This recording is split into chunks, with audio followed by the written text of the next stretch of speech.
El mismo hombre contó su conversión 3 veces. En cada versión hay detalles que las otras no tienen, y en ninguna de ellas menciona el nombre del hombre que lo cuidó cuando quedó ciego.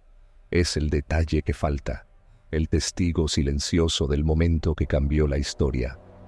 Este es el caso de un final anunciado, profetizado y casi olvidado. Un final que no fue un accidente, sino la última y más poderosa pieza de un plan trazado desde antes de su nacimiento.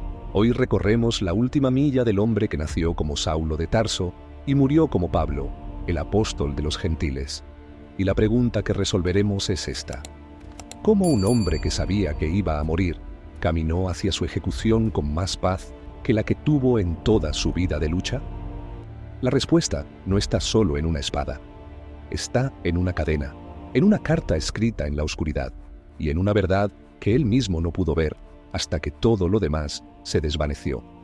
Nos ubicamos en el año 67 d.C. La primavera en Roma tiene un aire pesado, cargado de polvo y rumor. Han pasado aproximadamente 4 años desde el gran incendio, el que Nerón culpó a los cristianos. La persecución no es una política constante, es un latido irregular de terror, un capricho del emperador que puede despertar en cualquier momento. Y en este clima, un prisionero anciano escribe su última carta. No está en la cárcel mamertina, la fosa húmeda bajo el foro. La tradición más sólida, respaldada por escritos de Clemente de Roma, apenas décadas después, lo ubica bajo arresto domiciliario, custodiado por un pretoriano, pero con la libertad de recibir visitas y escribir. Es aquí, en una habitación alquilada, donde la pluma rasga el papiro con una urgencia serena. Es la segunda carta a Timoteo, y el primer verso que escribe es una bomba teológica disfrazada de saludo. Pablo, apóstol de Jesucristo por la voluntad de Dios, según la promesa de la vida que es en Cristo Jesús. Fíjate en esa frase, según la promesa de la vida. No es un saludo protocolario. Es un hombre que, sabiendo que la muerte física está a la vuelta de la esquina, define su identidad y su misión en base a una promesa de vida. La tensión psicológica es abrumadora. Aquí no hay un mártir histriónico, hay un teólogo aplicando la resurrección a su propia ejecución. La dimensión histórica la conocemos por la arqueología. Las cadenas de los prisioneros eran cortas, sujetas a la muñeca, y el eslabón final se engarzaba en un anillo de hierro en la pared o en la pierna del soldado custodio. Pablo escucha el roce de ese hierro todo el día. Cada vez que se mueve para escribir, el sonido le recuerda su condición. Pero en su mente, esa cadena tiene otro significado. En la carta a los Efesios, escrita en una prisión anterior, él ya se había autodenominado embajador en cadenas. No es una víctima, es un diplomático del reino de los cielos, y sus grilletes son sus credenciales oficiales. Lo que casi nadie nota en este momento es el silencio que rodea a Pablo. En su primer encarcelamiento romano, años antes, el libro de los Hechos termina diciendo que predicaba abiertamente y sin impedimento. Tenía visitas, debates, un ministerio activo. Ahora, en este segundo encarcelamiento, escribe: «Todos me han desamparado». No es una queja, es un diagnóstico. Lucas, su médico e historiador, está ocupado en otra parte. Crescente, Demas, Tíquico, todos se han ido. Solo está Lucas, fiel hasta el final según la tradición, y Marcos, el mismo que una vez había causado una ruptura entre Pablo y Bernabé. El círculo se ha reducido al mínimo, y es en este aislamiento deliberado, en este despojo de todo apoyo humano, donde Pablo encuentra una claridad que nunca antes había tenido. Y aquí viene algo que ningún otro canal ha explicado sobre este momento. La soledad no lo debilita, lo enfoca. Le permite ver con una nitidez dolorosa lo que realmente importa. Escribe a Timoteo pidiéndole el capote que dejó en Tróade, los libros y, especialmente, los pergaminos. Detalles domésticos, terrenales. Un hombre que está a punto de comparecer ante el César y luego ante Dios se preocupa por no pasar frío y por tener material de estudio. Esta humanidad es desconcertante. Nos espera un mártir de mármol y encontramos un anciano práctico, amante de las Escrituras y consciente del frío romano. Este detalle contraintuitivo rompe toda imagen de un espiritualismo etéreo. La fe, en su último acto, Tiene dedos que sienten frío y ojos que anhelan leer. Pero el reloj avanza, la primavera se torna verano, y en la corte de Nerón algo se mueve. Para entender el fin, debemos volver al principio, a la profecía que siempre estuvo allí. Años atrás, en su viaje a Jerusalén, un profeta llamado Ágabo tomó el cinturón de Pablo, se ató los pies y las manos, y dijo: «Esto dice el Espíritu Santo, así atarán los judíos en Jerusalén al hombre de quien es este cinto, y lo entregarán en manos de los gentiles». Todos suplicaron a Pablo que no subiera a Jerusalén. Su respuesta, registrada en Hechos 21, es el núcleo de su psicología. ¿Qué hacéis llorando y quebrantándome el corazón? Porque yo estoy dispuesto no solo a ser atado, mas aún a morir en Jerusalén por el nombre del Señor Jesús. La palabra griega para quebrantar el corazón es suntruptó, destrozar junto con. Pablo les dice que sus lágrimas están destrozándolo a él también. Siente el costo emocional, el dolor que causará, pero su voluntad está alineada con un destino que trasciende sus sentimientos. Y ese destino, atado y entregado a los gentiles, se cumplió al pie de la letra.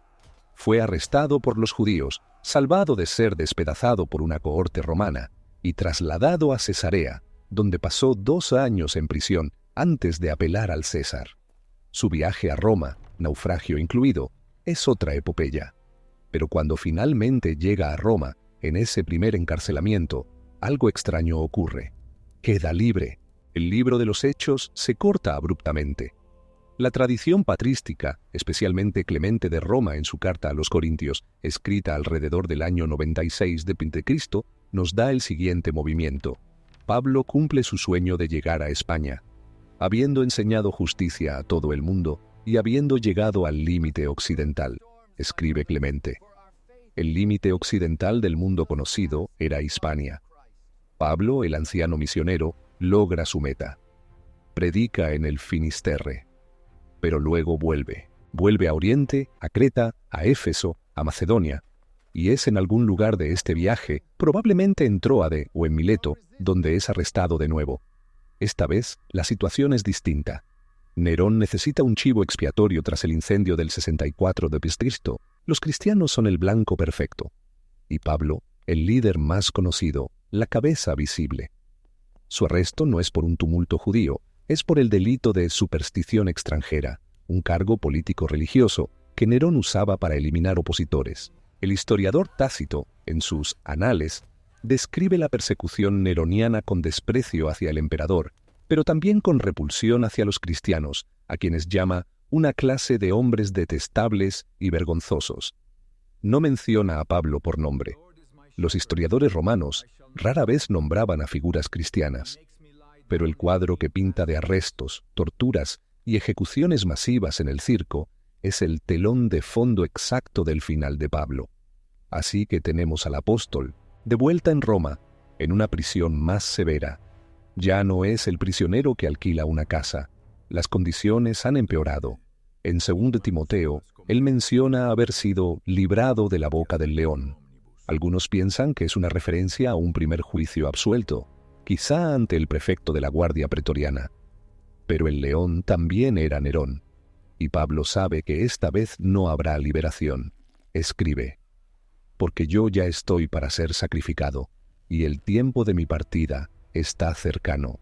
La palabra sacrificado es spendomai, usada para la libación de vino que se vertía sobre un sacrificio animal. Se ve a sí mismo como la ofrenda final que se derrama. Y partida es análusis, un término náutico, soltar amarras, zarpar. No es una muerte, es una navegación.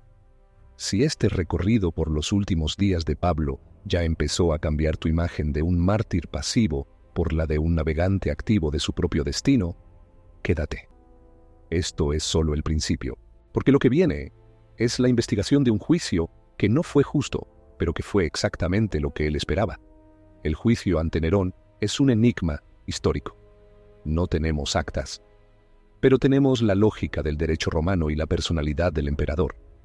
Pablo, como ciudadano romano, tiene derecho a un juicio, pero la cognitio extra ordinem, el procedimiento judicial imperial en esa época, daba un poder casi absoluto al juez, en este caso, el emperador. Nerón no era un jurista meticuloso, era un artista frustrado, paranoico y cruel. Para él, este juicio no sería sobre teología, sería sobre lealtad. El cargo formal podría ser introducción de superstición ilegal o impiedad, delitos contra el orden público romano y el culto imperial. Imagina la escena con la cámara cinematográfica. La sala imagina la escena con la cámara cinematográfica. La sala de audiencias del Palacio de Nerón, en la colina palatina.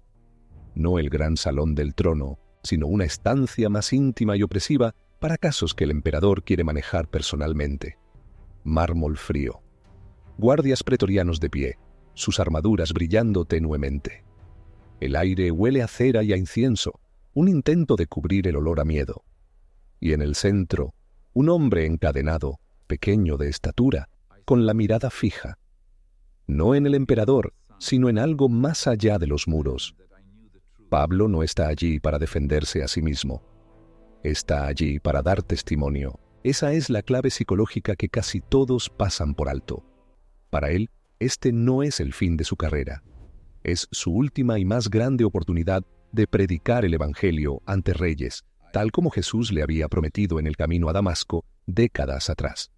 El diálogo, perdido para la historia, lo podemos reconstruir por patrones.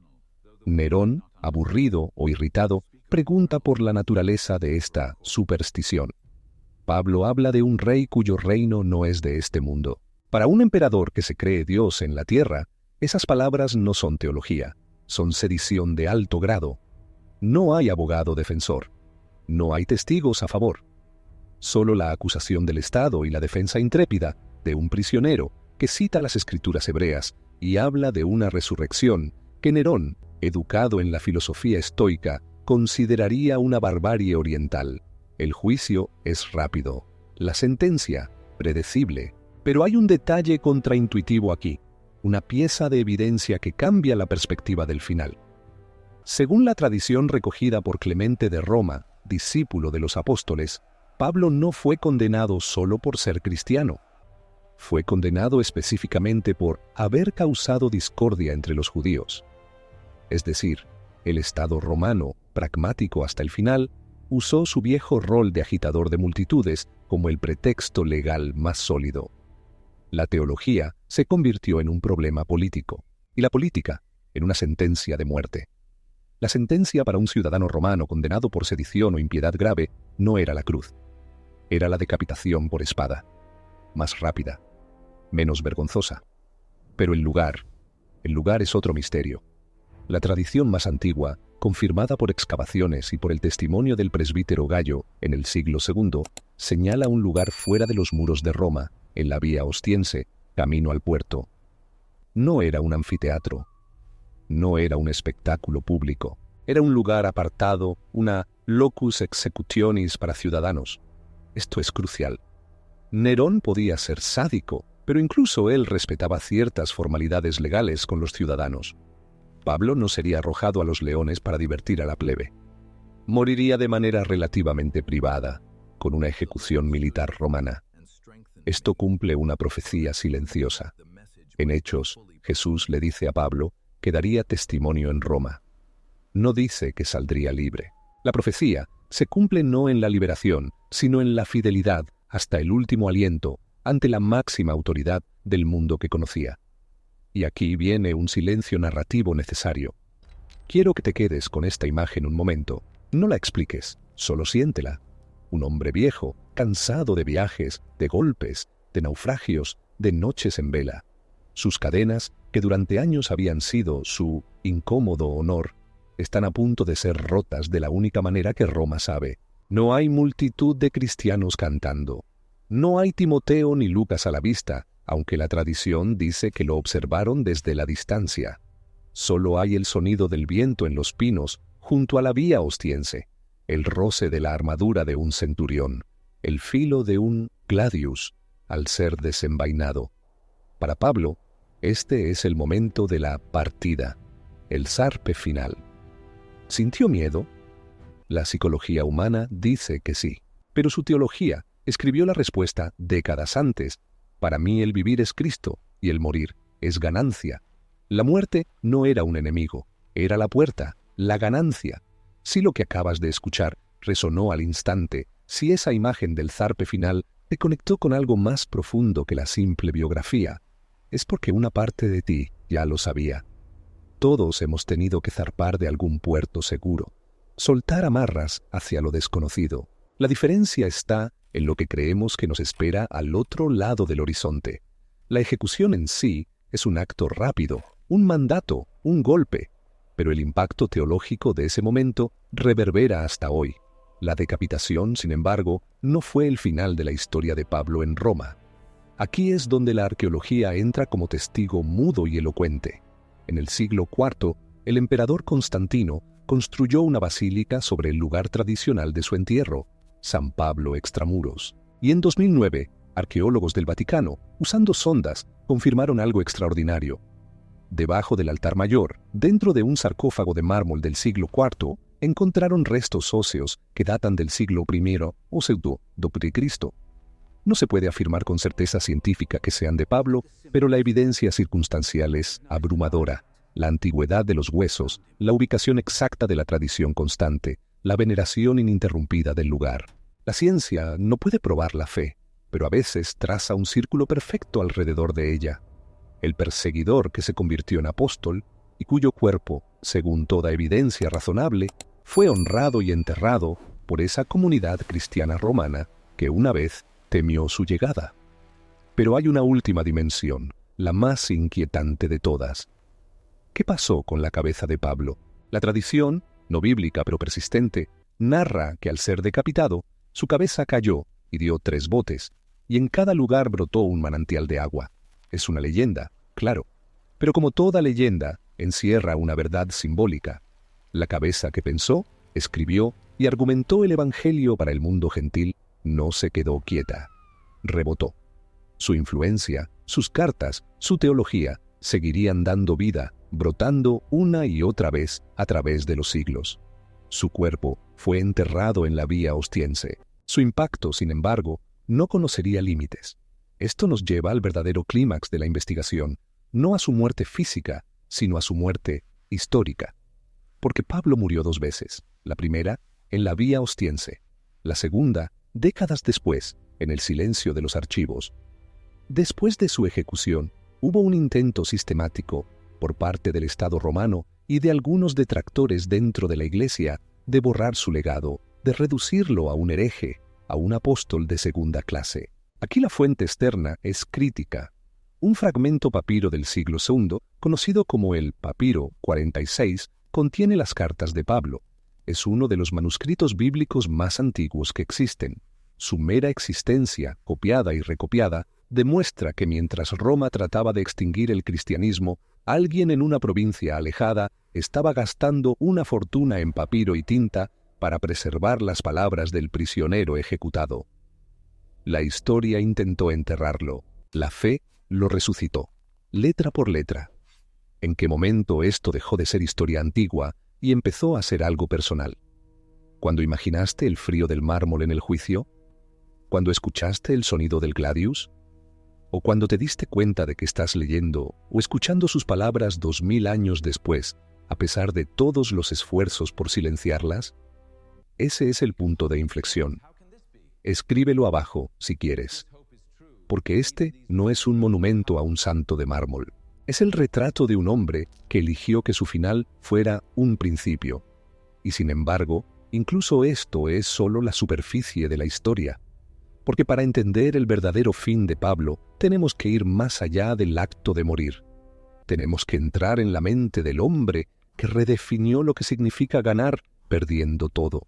Lo que viene ahora reescribe la narrativa del mártir pasivo para mostrarte al estratega teológico que vio su propia muerte como la última pieza de su ministerio. Pablo, en sus cartas desde la prisión, no suena como un hombre derrotado. Suena como un general reorganizando sus tropas para una batalla que continuará sin él. Escribe a Timoteo: trae, cuando vengas, el capote que dejé en Tróade, y los libros, mayormente los pergaminos. El capote para el frío de la mazmorra romana, los libros y pergaminos, sus herramientas de estudio, las escrituras. Hasta el final, su mente está activa, aprendiendo, enseñando, preparando. Pero la orden más conmovedora es esta: procura venir antes del invierno. No es solo un deseo de compañía, es una necesidad práctica. La navegación en el Mediterráneo se cerraba en invierno. Si Timoteo no llegaba a tiempo, Pablo moriría solo. Hay una vulnerabilidad humana desgarradora en esa línea. El apóstol de los gentiles, el teólogo de la gracia, tiene miedo de morir solo. Ese detalle psicológico lo despoja de cualquier aura de superhéroe y lo devuelve a la condición de hombre. Un hombre que necesita el rostro de un amigo en sus últimos momentos.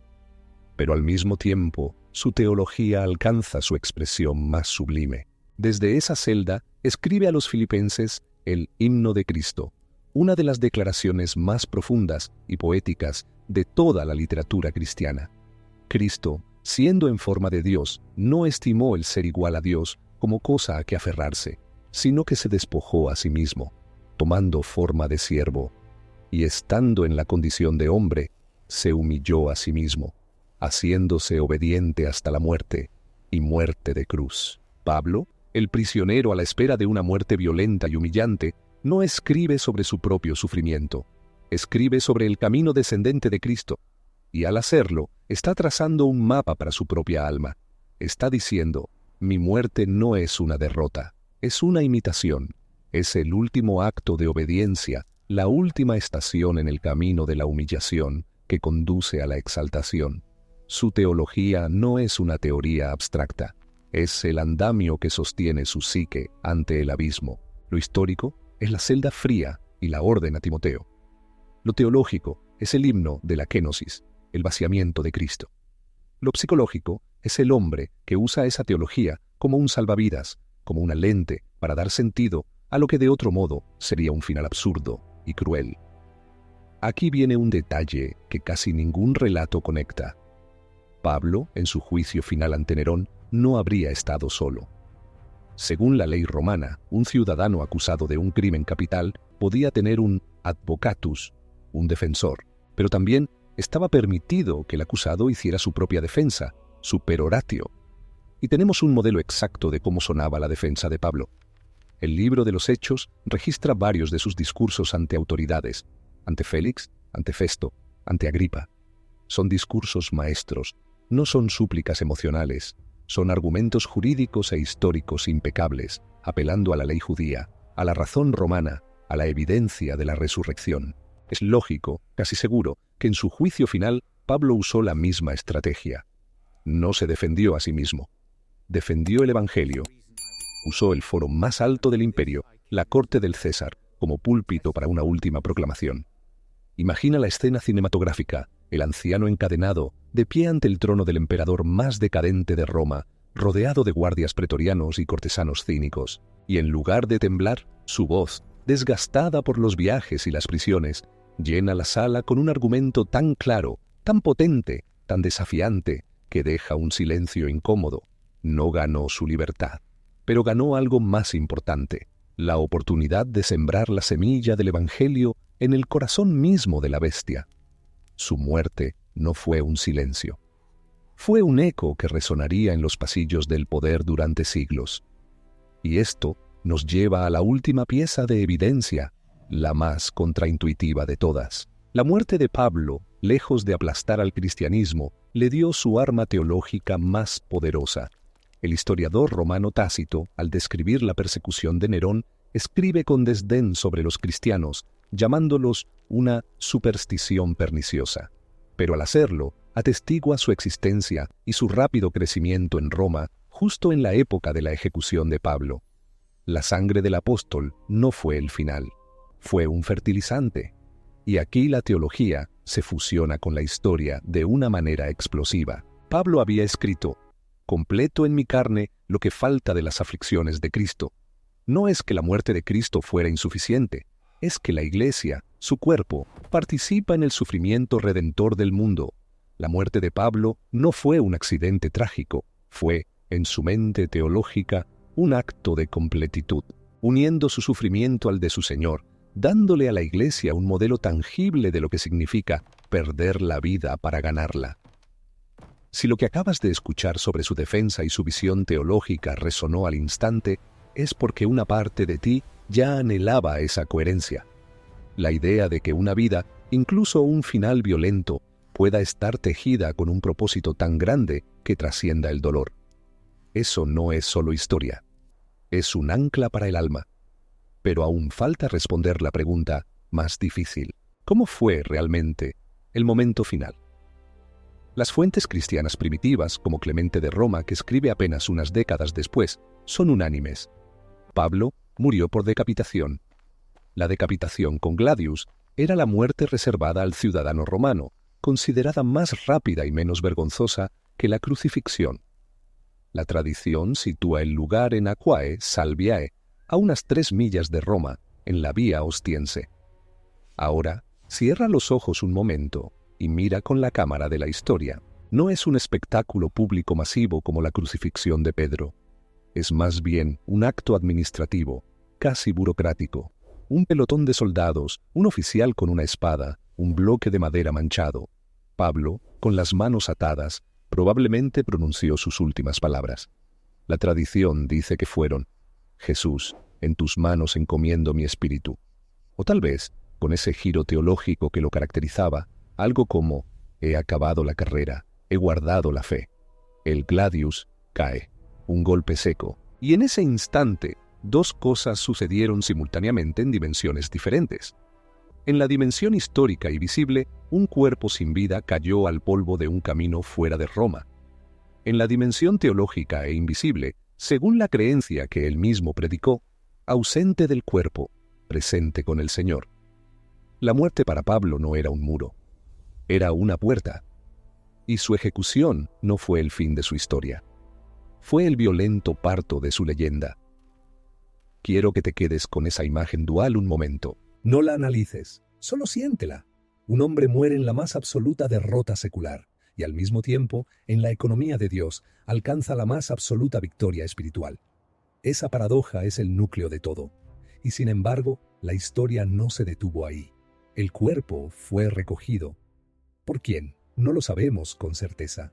Probablemente por un pequeño grupo de creyentes romanos, tal vez Lucas o alguno de los fieles a los que menciona en sus cartas. Lo llevaron a un lugar de enterramiento discreto por miedo a la persecución. Aquí, la arqueología nos da un susurro elocuente. Bajo la Basílica de San Pablo Extramuros, una de las 4 grandes basílicas papales de Roma, hay una tradición ininterrumpida que señala la tumba del apóstol. En 2006, arqueólogos del Vaticano anunciaron el hallazgo de un sarcófago de mármol debajo del altar mayor. En su lado, una inscripción simple y poderosa: Paulo Apostolo Martiri. A Pablo, apóstol y mártir. No se abrió completamente, pero una sonda confirmó la presencia de restos humanos y de un precioso tejido de púrpura y lino dorado, indicando la veneración temprana del personaje allí enterrado.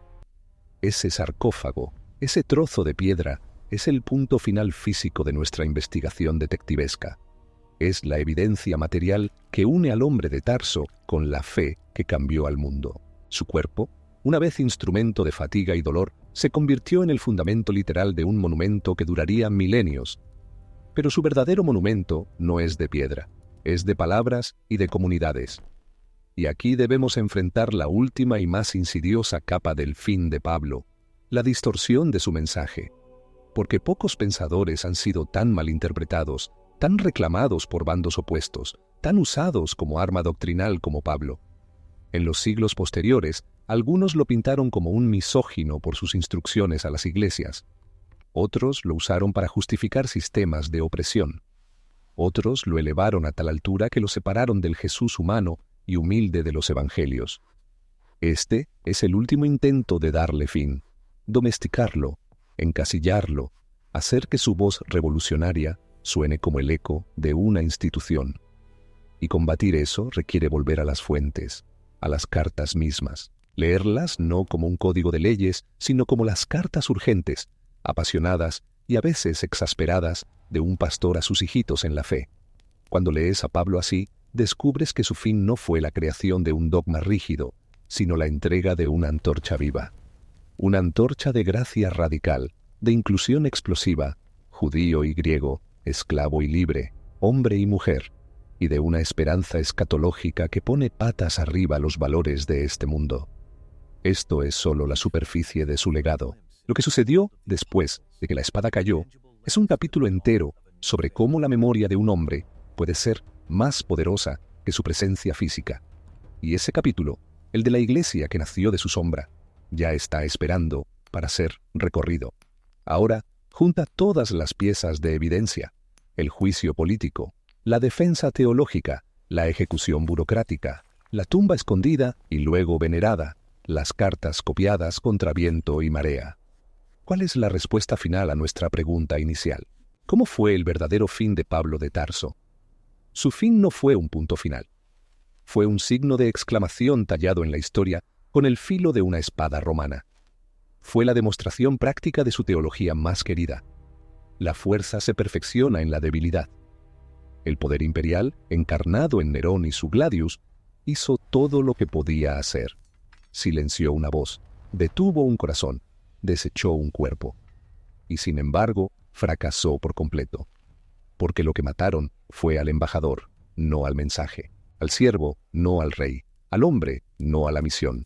Pablo murió creyendo, sabiendo que la cadena de testigos no se rompería, que Timoteo seguiría, que Tito seguiría, que Lucas seguiría, que una mujer llamada Febe, diaconisa de Cencrea, ya llevaba su carta más explosiva a los romanos, que un esclavo fugitivo llamado Onésimo se convertiría en un hermano querido. Su fin fue, en la economía de Dios, el combustible para un incendio que Roma no podría apagar. Y aquí viene un detalle final, contraintuitivo y profundamente teológico, que casi ningún relato conecta.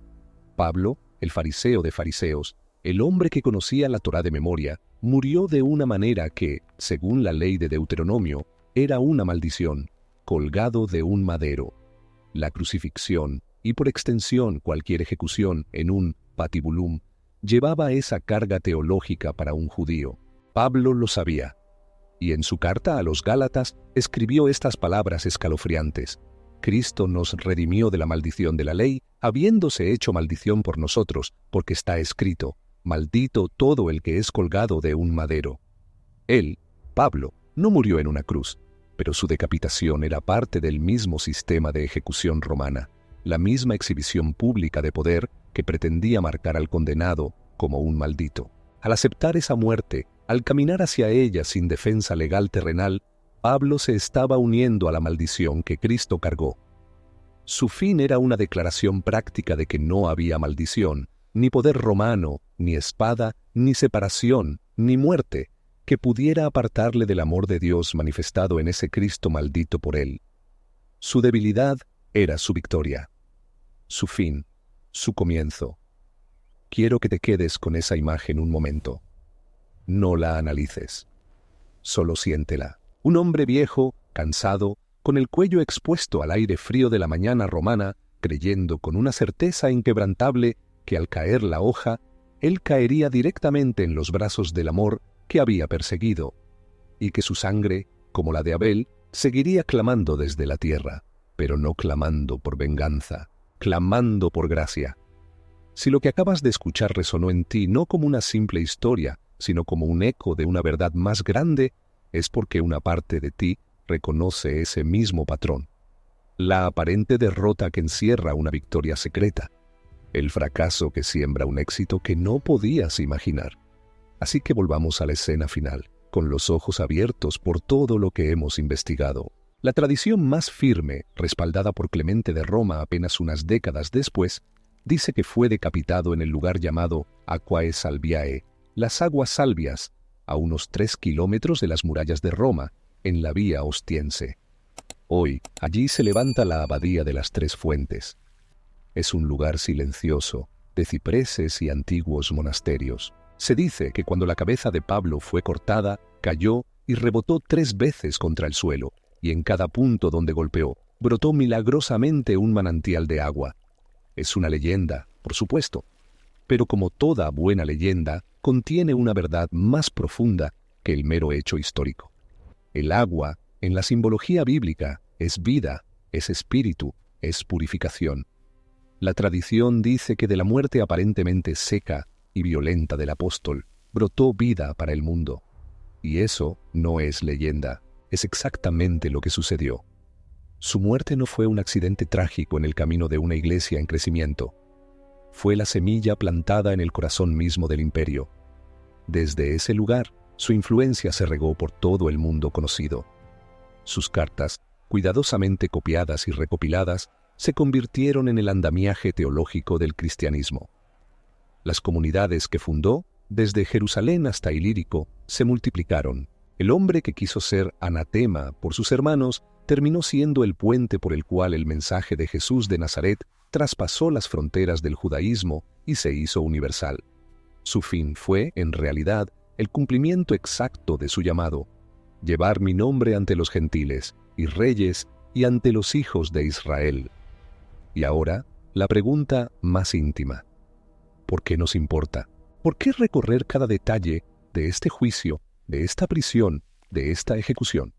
Porque el fin de Pablo nos quita las máscaras, nos confronta con la esencia de lo que significa creer en algo hasta las últimas consecuencias.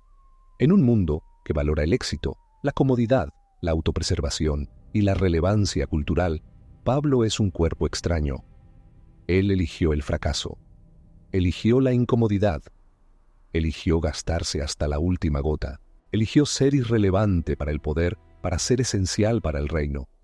Su vida es un espejo incómodo. Nos pregunta, sin palabras: ¿por qué estás vivo? ¿Para acumular? ¿Para sobrevivir? ¿O para gastarte en algo que te trasciende tanto que tu fin será solo el prólogo de una historia que otros contarán? ¿En qué momento este recorrido por la historia antigua dejó de ser sobre un hombre del siglo I y empezó a ser un reflejo de tus propias elecciones, de tus propios miedos, de tu propia llamada? Escríbelo abajo. Esta comunidad se ha convertido en un lugar donde la historia no solo se estudia, sino que se siente y se aplica. Su fin, entonces, no es una reliquia polvorienta. Es un llamado que atraviesa los siglos. Un llamado a vivir con esa misma certeza paradójica, que somos más fuertes cuando reconocemos nuestra debilidad, más libres cuando nos sometemos a un amor mayor, y más vivos cuando estamos dispuestos a dar nuestra vida por lo que creemos. Pablo no murió como un fanático ciego. Murió como un hombre completamente consciente, que había pesado el costo y había encontrado que la recompensa, conocer a Cristo y ser encontrado en Él, lo valía todo. Así fue el fin de Pablo de Tarso.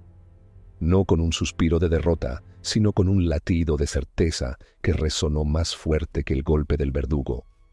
No en el silencio del olvido, sino en el estruendo de un legado que apenas comenzaba. Su cabeza cayó en el polvo romano. Su voz, sin embargo, apenas se estaba elevando. Y 2000 años después, aquí estamos, en una habitación mirando una pantalla, reconstruyendo sus últimos pasos, conmovidos por su fe, desafiados por su valor. La espada de Nerón hoy es un trozo de óxido en el olvido. Las palabras de Pablo siguen dando forma a vidas, alimentando esperanzas y desafiando imperios. Ese es el verdadero fin, un fin que nunca termina. Tú estabas en esa celda de la prisión de la Vía Labia, escuchando a ese anciano dictar cartas de amor y esperanza. Su historia es, de alguna manera, también la tuya. Si hoy conoces a alguien que se siente en su propia prisión, que enfrenta su propio veredicto injusto, o que simplemente necesita recordar que el aparente fin puede ser el comienzo de algo hermoso, este recorrido es para ellos. Comparte esta historia, no como un sermón, sino como un testimonio de que la fe más auténtica a menudo se viste de fracaso, para revelar una gloria que ningún poder humano puede extinguir. El próximo capítulo de esta serie no nos alejará de aquí. Nos adentrará en las sombras que dejó Pablo. Recorreremos los primeros años de la Iglesia en Roma después del martirio, cómo una comunidad aterrorizada y perseguida encontró en la sangre de sus apóstoles el coraje para cambiar el mundo.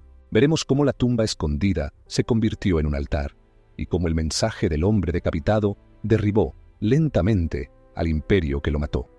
Ese viaje, desde las catacumbas hasta la basílica, ya está listo, y te espera aquí, en este canal, porque la historia no termina con un hacha, termina con un eco, y el eco de ese golpe en la vía Ostiense no se disipó en el aire húmedo de la mañana, se propagó, lento, imparable, como una vibración en el subsuelo de la historia. Los soldados que custodiaban el cuerpo sin vida, los funcionarios que firmaron el permiso de sepultura, los pocos amigos que se arriesgaron a recoger los restos, todos se fueron a sus casas. Pero algo se había roto. No en Pablo, en el mundo. Y aquí viene un detalle que casi ningún relato conecta. El mismo año, o quizás al siguiente, un incendio arrasa Roma. Nerón busca chivos expiatorios y encuentra a los cristianos. Comienza una persecución sistemática, brutal, diseñada para exterminar. Tacitus, el historiador romano, lo describe con crudeza. Los cubrían con pieles de bestias para que los perros los despedazaran, los crucificaban, los quemaban vivos como antorchas humanas para iluminar los jardines del emperador. Es la gran paradoja. Intentaron silenciar el mensaje matando al mensajero y solo consiguieron multiplicar los mensajeros. Cada grito en la arena, cada antorcha humana era un eco más del hacha en la vía ostiense.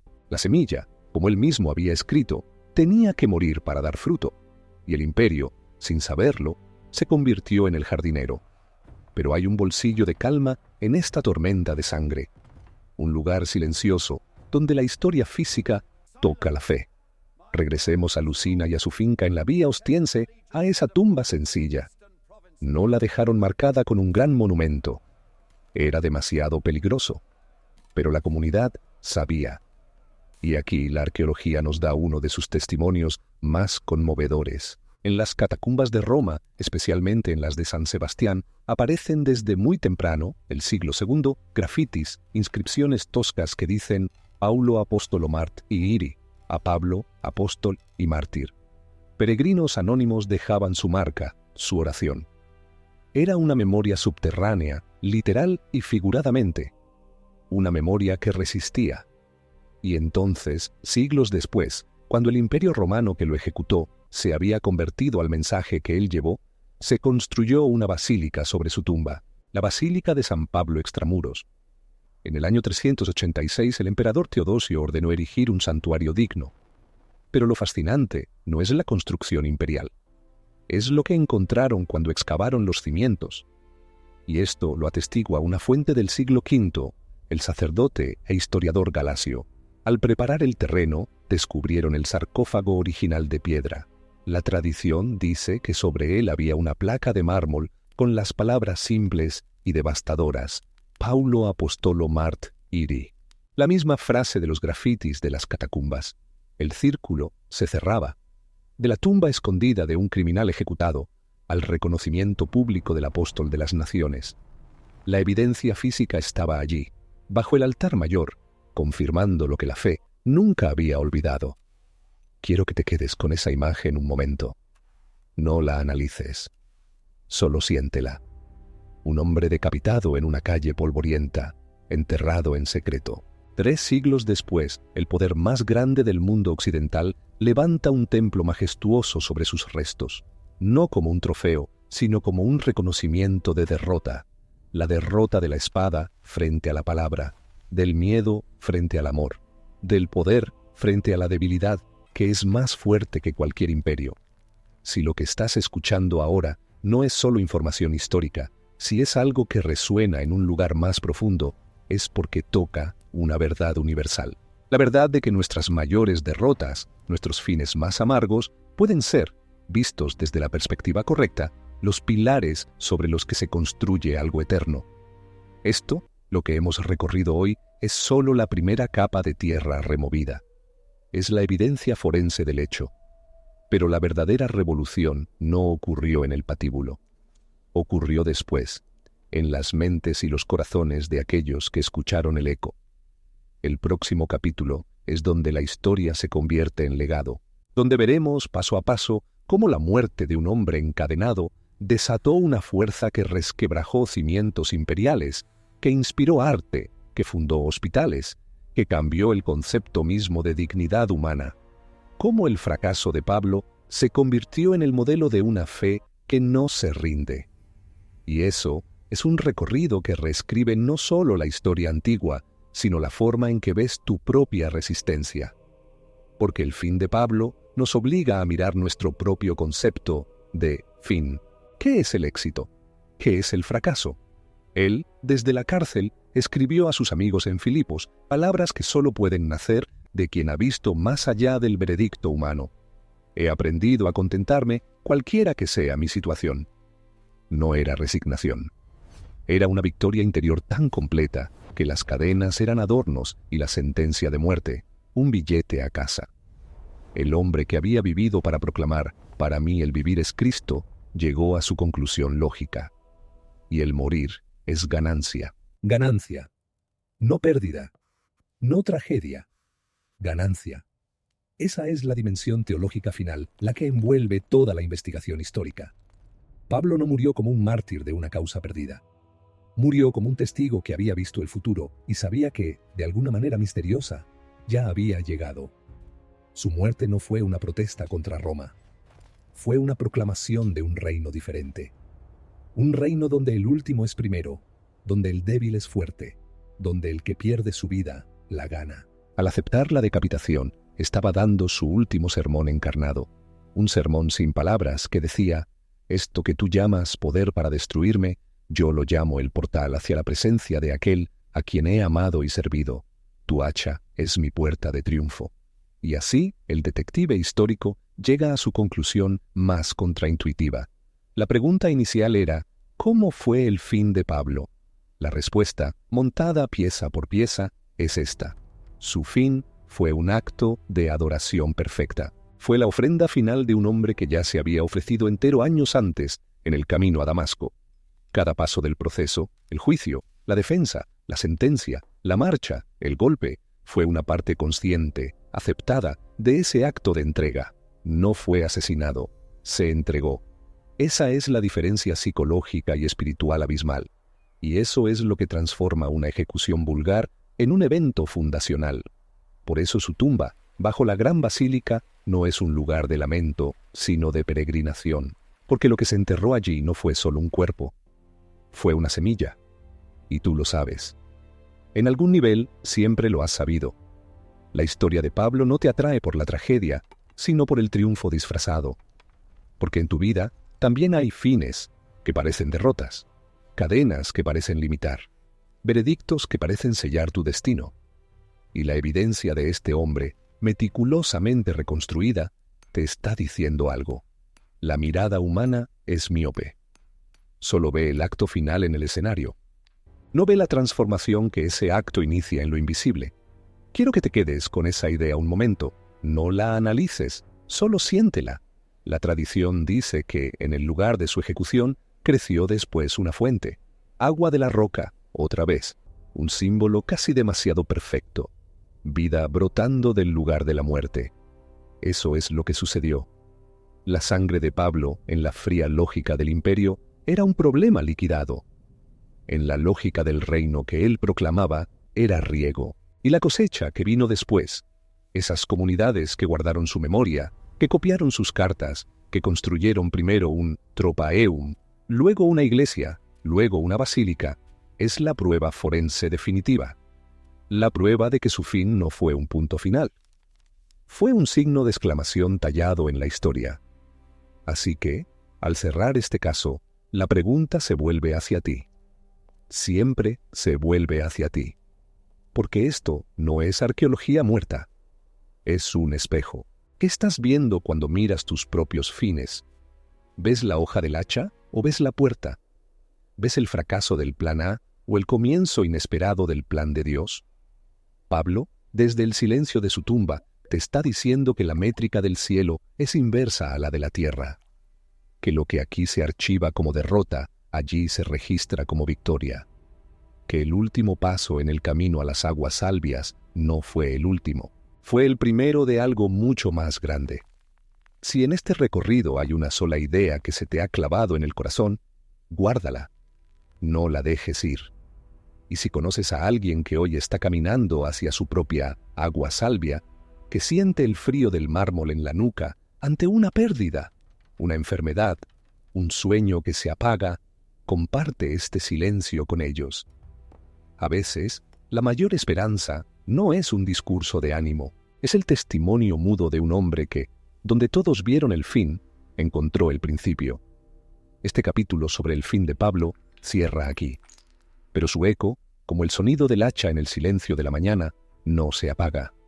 Resuena y nos prepara para el próximo recorrido, donde bajaremos a las catacumbas, donde seguiremos el rastro de esa semilla que brotó y cambió el mundo desde las sombras, donde la historia se hizo subterránea y más poderosa que nunca, porque la muerte no tuvo la última palabra y nunca la tendrá.